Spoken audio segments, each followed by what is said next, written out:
I'm Michael and this is Carelifornia. And since today is New Year's Eve, it means that this is the last video we're going to post for the year. I just want to take this opportunity to say that although it has been a year that many of us would like to have put behind us, we are so grateful to have you all as a part of our YouTube community. It has been an honor to be able to create updates that hopefully have had value and usage for you all. I just want to say thank you. And we look forward to being a part of your lives more in 2021. So from us at Carelifornia, we hope you have a happy, healthy New Year's. Happy New Year's, everybody. Okay, so now back to the information at hand. Now that the next relief package is passed, there has been some important updates to how programs like SNAP, food stamps, and even the pandemic EBT or P-EBT program will be able to operate in the next year. For example, a 15% temporary boost to SNAP benefits for 2021.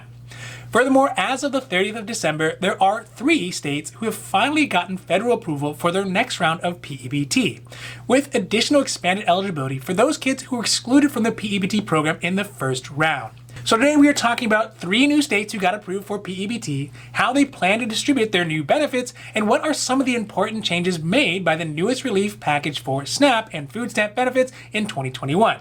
Now this is your daily dose, and before we get to it, if you like this information, if you find it interesting, if you find it helpful, please don't forget to like and subscribe. That way you can get updates when our newest and most informative videos become available. Okay, first let's start with some of the most important changes made by the new relief package to SNAP, food stamps, and P-EBT benefits. Then we'll talk about those states who have just been approved for 2021 P-EBT and how they plan to get their benefits out. So, in the most recent round of the relief package, there are some important updates to the SNAP and food stamps program. The first and most noteworthy is a 6-month temporary increase in benefits by 15%. This increase is meant to last initially from January through June 2021. Also, with a 15% increase in 2021, it means that the max allotment for a family of 4 will go from $680 a month up to $782 a month. And for a single person, the max allotment will go from $204 a month up to $234 a month.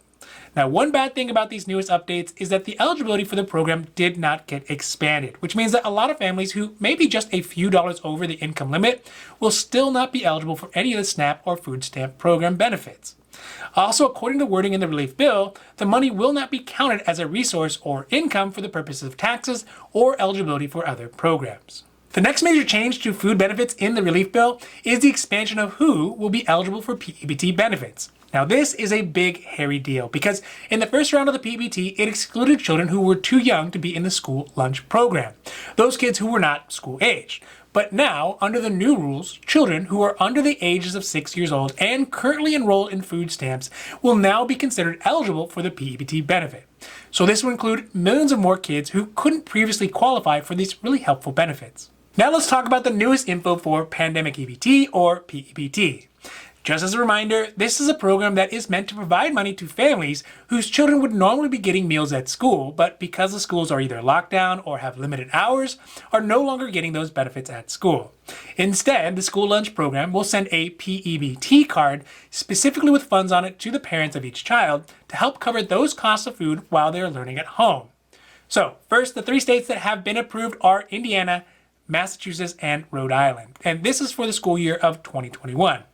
Now, each state is required to develop their own plans for how they will distribute and send out the P-EBT benefits.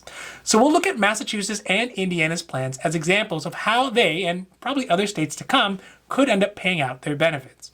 In the Massachusetts plan, they are first planning to pay out P-EBT benefits for both the months of October and November in a single distribution, now that the plan has been approved by the federal government. Then, for the 2021 school year, their plan is to issue benefits retrospectively on a monthly basis if a school has a closure or reduced school hours for at least 5 consecutive days in a month. So what this means is that if a school has a shortened hours or is closed for in-person learning for 5 days in a row or more, it will trigger P-EBT benefits. Once this happens, then parents will receive benefits for the month on the 25th of the following month. Additionally, there looks like there will be a different benefit rate for children who are fully remote learners versus hybrid learners. The current difference is $58.60 per month for hybrid learners and $117.20 for fully remote learners. But this may change as we get more details about the plan. Now, the only other state that has publicly available plan for how they will pay out their P-EBT benefits is Indiana, and it varies a bit from Massachusetts. First, they will pay out for October, November, and December in a single distribution now that the plan has been approved. They will also issue ongoing P-EBT benefits moving forward, retroactive for months when schools are closed or have shortened learning days for 5 days or more in a row. But they will pay out their P-EBT benefits on a quarterly basis and not on a monthly basis like Massachusetts.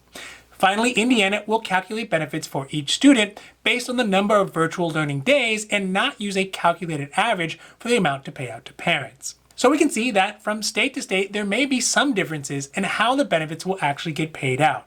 But it is good to see that states are finally getting their plans approved and are moving forward for P-EBT in the 2021 school year. Now, this has been your Daily Dose, and I hope that you found it interesting or helpful or at least useful. And if you did, please don't forget to like and subscribe. That way you can get updates when our newest and most informative videos become available. Now, that's it for me, and for Carelifornia, I'm Michael, wishing you a happy, healthy New Year's.